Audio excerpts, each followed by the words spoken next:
Hace 10 días, los representantes de Trump y Putin se reunieron en Arabia para establecer la paz en Ucrania, sin contar con este país, pero no es la primera vez que se producen estos acuerdos entre potencias sin contar con sus protagonistas.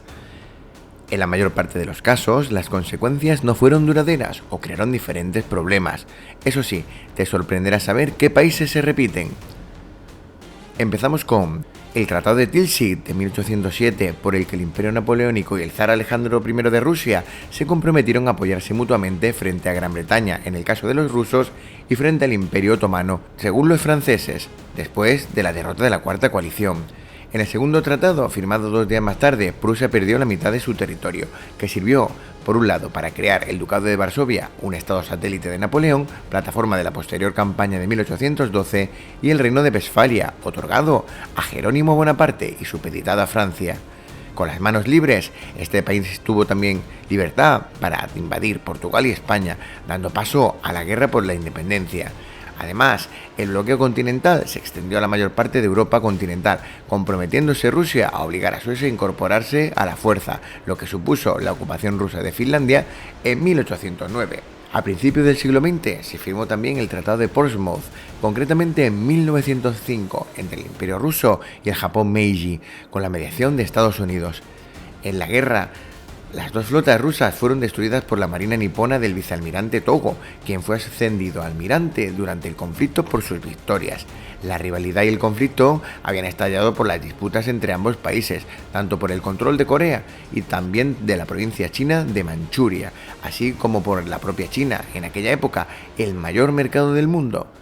El acuerdo, aunque suponía sobre el papel la devolución del territorio disputado a China, concedió a Japón, además de la mitad sur de la isla de Sajalín, la península de Liaodong, con los importantes puertos de Port Arthur y Dalian, así como la cesión del ferrocarril de Manchuria del Sur y derechos de extraterritorialidad en la región. Por cierto, el país que intercedió para poner fin a la lucha fue Estados Unidos. Su presidente, Theodore Roosevelt, recibió por sus gestiones el Premio Nobel de la Paz.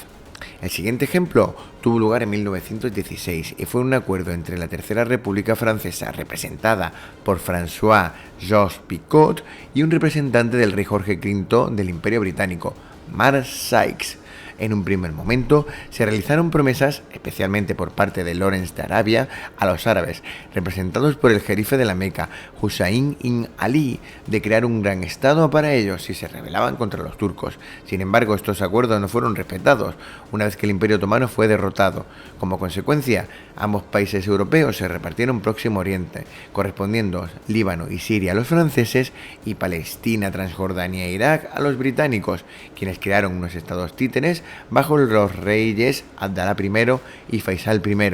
En estas negociaciones se implicaron también los intereses sionistas y muchos especialistas consideran que fue un punto de inflexión en las relaciones entre el mundo occidental y el islámico. Si avanzamos en el tiempo, encontramos nuestros dos próximos acuerdos con un protagonista común, la Alemania nazi de Adolf Hitler, quien tomó el poder en 1933, con dos claros objetivos: revertir el Tratado de Versalles de 1919 y establecer el Tercer Reich sobre Europa. Para conseguirlo, y tras anexionarse Austria en marzo de 1938 a través del Anschluss, reunió en la ciudad bávara de Múnich al duque italiano Benito Mussolini, con quien Alemania había acercado posiciones tras oponerse a las sanciones de la Sociedad de Naciones por la invasión de Mussolini en Etiopía.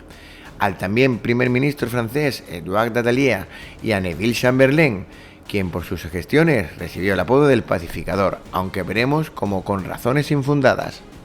En esta conferencia, para evitar una nueva guerra mundial, sin la participación de Checoslovaquia, que contaba con una alianza con Francia y tenía sus fronteras aseguradas por Stalin, se cedió a los alemanes los Sudetes, un territorio montañoso que servía de defensa natural de Praga y donde, según Hitler, los alemanes vivían oprimidos.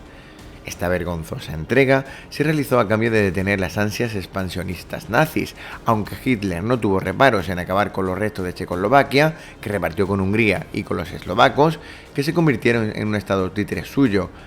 junto al ocupado protectorado de Bohemia. Ante esta situación, Stalin, que temía no estar preparado tras las purgas de sus oficiales del Ejército Rojo para enfrentarse a Hitler, promovió con su ministro de Defensa, Vyacheslav Molotov, el Pacto Molotov-Ribbentrop, por el que acordaba un acuerdo de no agresión entre Alemania y la URSS, la entrega de materias primas a la maquinaria de guerra alemana y especialmente el reparto de los territorios en el viejo continente. Así, Alemania tendría las manos libres para atacar Polonia, repartida con los soviéticos, y a sus aliados franceses y británicos. Stalin, por su parte, se aseguraba la Europa Oriental, para poder así recuperar los territorios cedidos en la paz de Brest-Litov de marzo de 1918. De esa forma, en julio de 1940, ocupó Besarabia y Bucovina del Norte en Rumanía. En agosto, Estonia, Letonia y Lituania. Y unos meses antes, en marzo, tras una guerra inesperada de 13 meses contra Finlandia, la guerra de invierno, había tomado por la fuerza una parte de Karelia, la totalidad de su istmo y el norte del lago de Ladoga.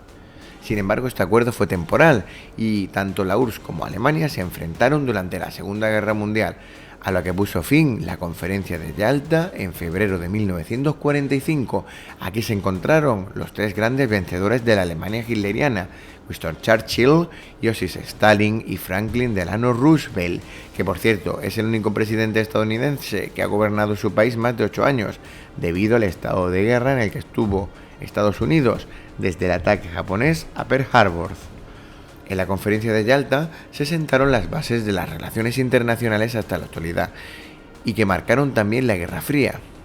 algo que parecen querer revertir desde la reunión de Riad, que mencionamos al principio, porque no solo se creó la ONU, sino que el mundo se dividió en esferas de influencia entre el capitalismo y el comunismo. Este reparto se inició con Alemania, que quedó separada en 4 trozos que dieron lugar a la República Federal en Occidente y la República Democrática en Oriente, y se extendió por el continente, porque como dijo Churchill, ganador por cierto del Premio Nobel de Literatura, se estableció un muro de hierro desde el Báltico al Mediterráneo bajo influencia soviética, que es lo que parece querer repetir Vladimir Putin en la actualidad.